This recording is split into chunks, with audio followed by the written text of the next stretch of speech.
Começou a administração de Omar Coelho no CSA. A primeira informação passada foi informação, inclusive, passada com exclusividade aqui dentro da live entrevista, apresentando Omar Coelho como presidente do CSA, não me agradou. E essa informação era de que o CSA estaria entregando à federação o ofício desistindo da participação da Copa Alagoas. Eu tentaria, sinceramente, fazer diferente. Eu sei que o CSA tem poucos jogadores nas divisões de base, mas eu tentaria levar o time mesmo nessas condições. E seria claro com o torcedor. Gente, o CSA não vai desistir da competição, mas não esperem um grande resultado. O CSA está retomando um trabalho, mas até como marcar posição, ele precisaria se reposicionar, e é por isso que o CSA está indo para a Copa Alagoas, mesmo com um time, né, menor, essa coisa toda, com um time com menos jogadores, mas participaria. Ou faria um esforço nessa condição.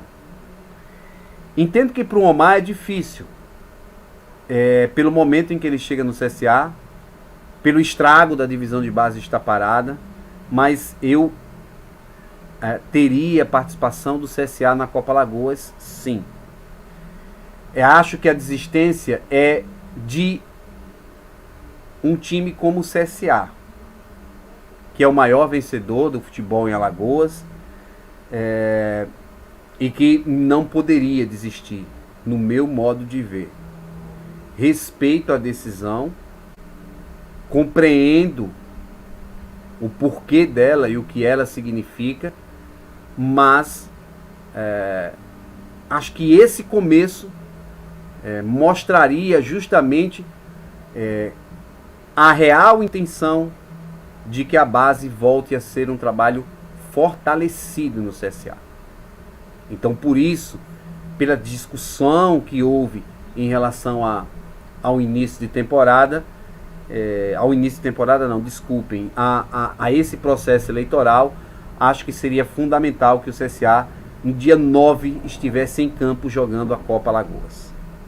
Essa é uma forma que eu tenho de pensar. Os primeiros passos do novo presidente do CSA, de Omar Coelho, eles estão indo em direção a uma ideia diferente de administrar. Talvez o Rafael tenha tido mesmo colocando aspectos administrativos importantíssimos no CSA, o Rafael ainda tivesse uma centralização maior das ações como presidente. O Omar, pelo menos nesses momentos iniciais e aparentemente falando, vai mudar isso, vai descentralizar um pouquinho mais. Ele já disse abertamente que na formação que teve, principalmente na Universidade do Futebol, no contato com alguns nomes do futebol nacional, uma orientação é que o presidente não entre em discussões de renovação nem de contratações. O presidente acompanha tudo, dá a palavra final, diz até onde pode ir, mas ele não se envolve com negociação de jogadores. E acho que isso é legal. É legal. Logo de cara, Omar confirmou a assessoria de comunicação do CSA, continua a cargo de Augusto Oliveira, aliás, muito bem entregue pelo trabalho competente, forte que o Augusto tem feito. O Ricardo Lima meio que desmembra ações conjuntas de marketing comercial, essa coisa toda. O Ricardo vai ficar mais a cargo do comercial mesmo, de negociar o CSA. A palavra é até uma palavra que às vezes fica, né? Mas eu estou dizendo negociar aquilo que o CSA precisa comercialmente, patrocínios nas camisas, outros patrocínios em tantas outras situações, mas isso vai ficar exclusivo a cargo do Ricardo Lima. E um novo vamos dizer assim, gerente ou executivo de marketing foi contratado, que é o Daniel. Entendo que isso possa ser até uma casadinha do Ítalo, que na mesma época em que o Daniel estava no marketing, ele era o executivo de futebol do Náutico e trouxe o Náutico para um título pernambucano depois de muitos anos, trouxe o Náutico para uma Série B depois de muitos anos. Então esse conhecimento, essa parceria pode ter fortalecido a vinda deste profissional, Daniel, lá para o marketing do CSA. Mas, sem dúvida nenhuma, o que move o clube é o futebol. E no futebol o CSA também, ao meu ver, traz boas notícias. O melhor setor do CSA era o setor de meio campo. E vamos lembrar, né? Giovani, Yuri e Gabriel. O CSA já oficializou a renovação de 2 desses 3 jogadores. Ou seja, o meio-campo do CSA deve ter a mesma formação do meio-campo que foi tão bem nesta temporada. Gabriel e Giovani estão renovados, divulgados oficialmente pelo clube. Yuri, que é o Yuri Lara, que é o volante, está muito próximo de um acerto, mas ainda não foi oficializado. Se eu tivesse que apostaria que o CSA vai sim anunciar a renovação do Yuri. Até porque o Yuri também demonstrou interesse de estar no CSA. Diferente da proposta inicial feita, que era uma proposta absurdamente distorcida da realidade, o Yuri mandou o recado para o próprio empresário e mandou o recado para a torcida e para o CSA. Ele quer ficar no CSA. E quando o jogador quer ficar, isso é importante. Então tudo indica que Yuri permanecerá. Com quem é que o CSA também renovou? Entre os jogadores que eram considerados titulares. Ele também tem a renovação do lateral esquerdo Hernanes. Já está renovado com o CSA. Mas aí falta muita coisa do time considerado base. Sistema defensivo praticamente todo. Thiago Rodrigues, Everton Silva, Lucão, Matheus Felipe. E o ataque por inteiro. O ataque tinha Marco Túlio, Della Torre e Yuri Castilho. Mas o CSA também renovou com alguns outros atletas que tinham contratos ampliados e que vão permanecer no CSA.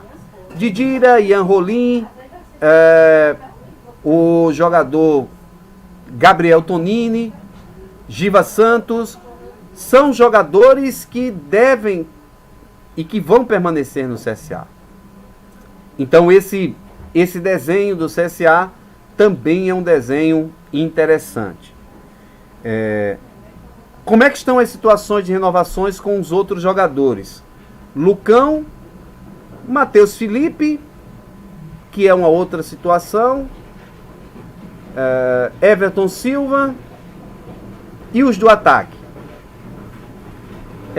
O CSA só não vai ficar com o Marco Túlio se ele não tiver interesse, mas a tendência é que ele possa até permanecer no CSA.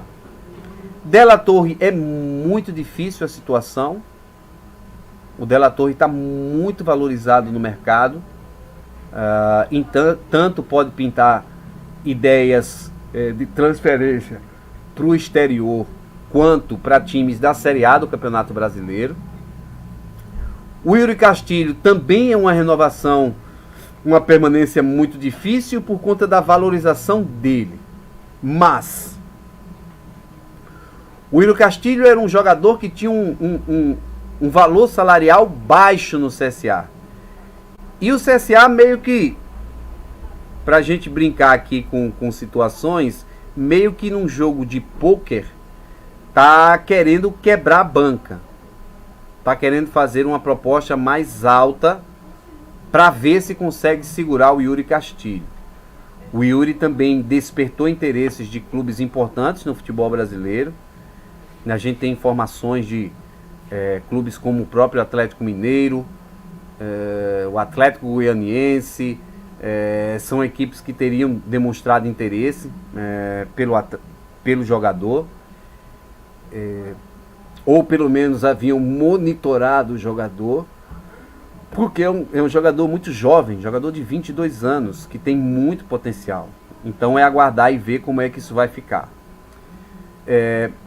Os outros, Matheus Felipe já é do Atlético Paranaense, mas pode voltar para o CSA como um jogador emprestado. Everton Silva, falta detalhes para ser confirmado, porque esse também tem um valor salarial mais baixo e até o próprio Rafael Tenório já havia encaminhado um contato, uma renovação com esse jogador. Lucão também é um jogador que o CSA tem interesse, mas o mercado também tem uma referência boa do Lucão pelo ano que ele fez, e pode ser que ele não permaneça. De qualquer forma, o CSA tem valores salariais e um contrato de 2 anos para seduzir, para conquistar o coração do Lucão e que o Lucão pudesse permanecer no CSA. E para fechar, o Thiago Rodrigues. O Thiago fez uma proposta fora da realidade. Eu digo Thiago porque quem fez foi o seu representante. E o representante do Thiago, pelo que eu tenho de conhecimento, é o irmão dele. Então fez uma proposta fora da realidade. Depois o CSA ofertou uma contraproposta e mesmo assim essa proposta ainda era fora da realidade, porque ela permanecia na casa dos 3 dígitos. Uma de 130, uma de 105 mil, essas são as informações que nos chegam. E com isso o CSA teria declinado de continuar as negociações, agradecido ao Thiago e publicado inclusive uma nota oficial dizendo que as negociações estavam encerradas. Isso significa que é definitivo, Alberto? Não. Eu já vi muita coisa diferente disso no futebol. Por quê? Porque quando o CSA fecha a negociação, o Thiago Rodrigues pode ter negociações abertas com outras equipes. Ou pode ter que outras equipes tenham demonstrado interesse. Mas nenhuma dessas equipes topou as propostas feitas pelo Thiago Rodrigues. E assim como o CSA fez, as outras equipes podem tomar o mesmo caminho. Dizer, obrigado, mas a gente não tem orçamento para isso, nós já temos um goleiro, a gente precisava, era de mais um goleiro, então nós não vamos pagar um valor, obrigado, boa sorte na carreira. Então, você viu uma porta fechar, viu 2 portas fechadas, viu uma terceira porta fechada, aquela porta onde você já estava também fechou, você coloca você volta a parâmetros inferiores e pode fazer propostas que se enquadrem no CSA. E não tenha dúvida, se isso acontecer, a primeira proposta que será feita será para o CSA.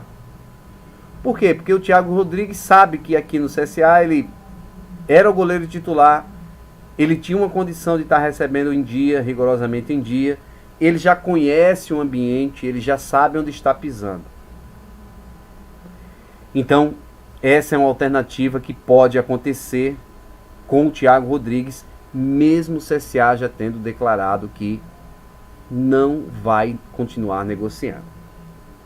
Isso faz parte do blefe, do mundo do futebol, de portas que se fecham, de alternativas que mudam, contratos que mudam, ideias que mudam. Então pode ser sim que nesse cenário até o próprio Thiago Rodrigues ainda esteja meio que colocado lá de lado, num cantinho, mas que ainda esteja nos planos do CSA.